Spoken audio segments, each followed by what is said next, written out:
What's up, JP here and welcome to JP Investing. Today is August 17, 2025 and we are now looking sa sa article na to ng Golf News. Yung GCash Maya to cut online gaming access at 8 PM on August 16, which is kahapon, no? So, gusto ko lang din i-share yung anong take ko dito sa pag-ban ng online gambling, or I don't know if ito total ban ba nila or hindi, pero sige, share ko na rin din yung thought ko dito, no? Pero bago yun, medyo basahin lang natin tong article na to, no? So, no more in-app jackpot, GCash Maya shutting down online gaming access. Manila access to online gaming through e-wallet platform GCash and Maya will be suspended starting 8 AM on Saturday, August 16 in compliance with a Bangko Sentral ng Pilipinas directive. Now, GCash announced that it would be fully comply with the order to remove in-app gaming features. Kasi dun sa mga hindi nakakalam, yung GCash meron din silang mga games sa loob ng platform nila, no. So hindi lang GCash yung hindi lang yung sa DigiPlus or other sites, pati yung GCash apektado actually. Users can withdraw funds from their gaming accounts via GLife only before cutoff. Ano yung GLife? Hindi ako familiar dito. After this, users who have remains funds in the access this directly through the gaming merchant's website, it said. Local media report that at least illegal gambling sites exist and list online gamblers. So, ayan. Addiction, especially younger people, Maya is part of confirmed to disable the game features at the same time. We will always safeguard the customers and ensure uninterrupted availability of all the financial services. So, ayan.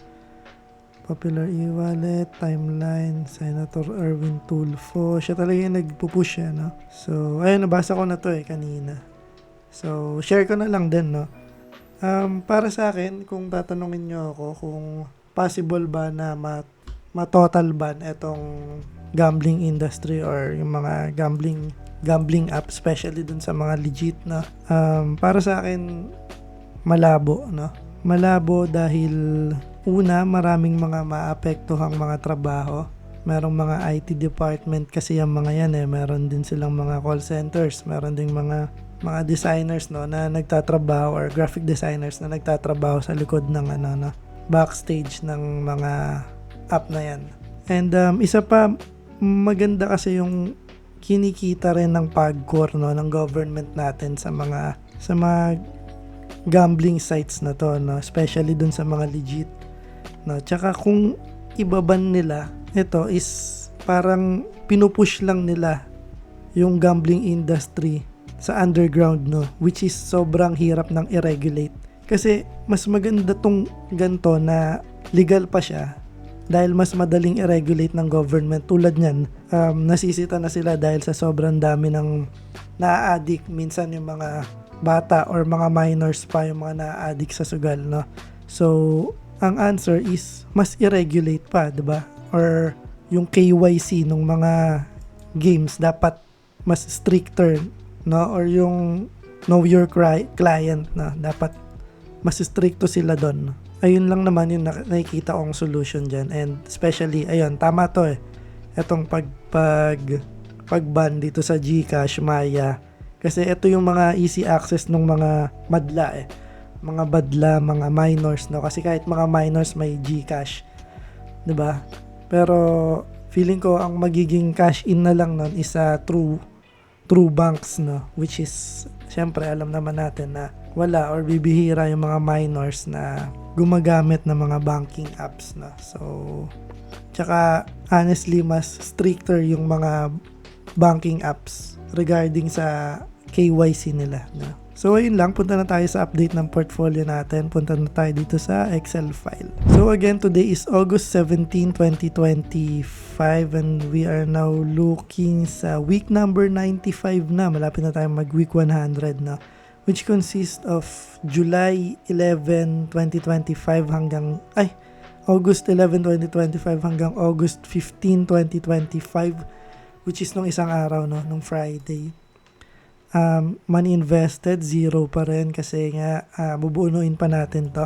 So last video nagkamali ako, 9,000 yung na-minus ko. Well, in fact, dapat 6,000 lang kasi 9,000 yung overall na cash in ko per month, no. Isang 9,000 pagka 10th ng buwan and 3,000 pagka 25th ng buwan, no. So yun kasi yung sweldo ko. So meron pa tayong utang na 21,500 na hanggat hindi natin nauubos to, hindi tayo magka-cash in. And nasaan na ba yun? Ang binili kong stocks ay LTG. LTG lang ba? May nasold ako. Wait ha. Ito, nasold ko na to. Ayan. So, bumili tayo ng LTG. Bale, basically ano lang to eh. Ito lang yung sobra sa pera ko and nakita ko yung financial report ng LTG and mukhang okay naman, so nagdagdag ako. And GT Cap, reason, nakita ko yung financials nila okay naman, no?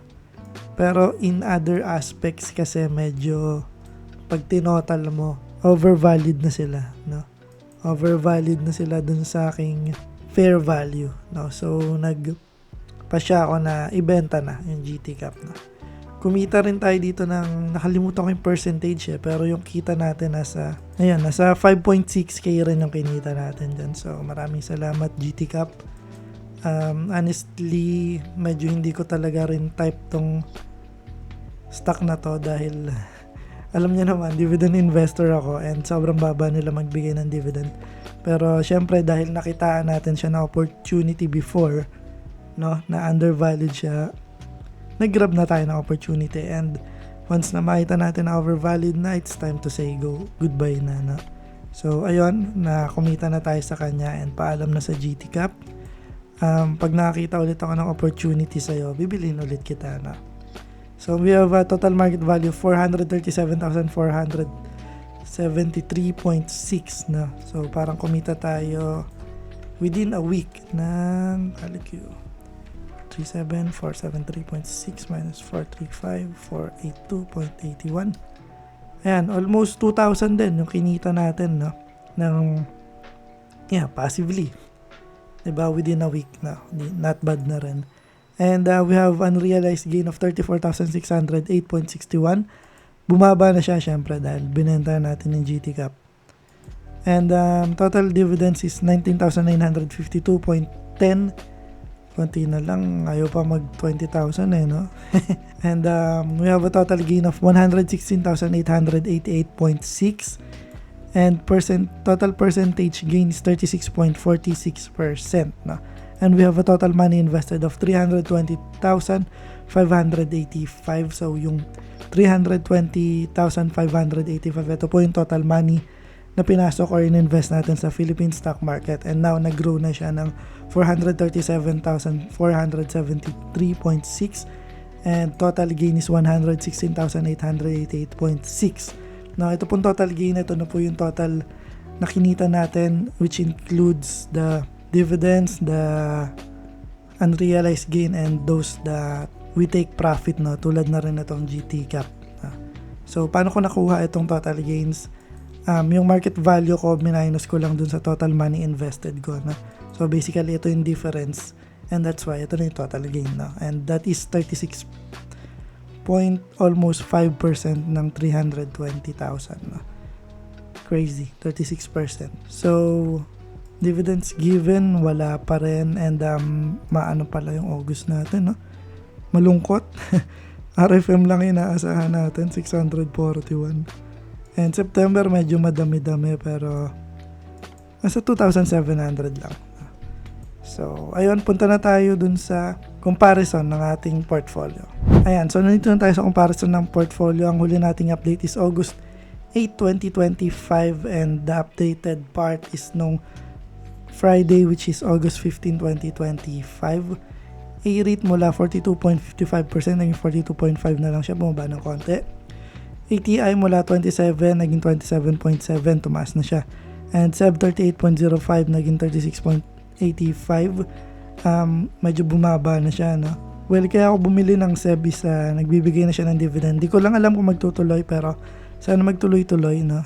Kasi well, dividend investor tayo, syempre. We're looking for dividends, no? So, Costco mula 7.05 naging 7 na lang. DMC mula 10.26 naging 10.34, tumaas.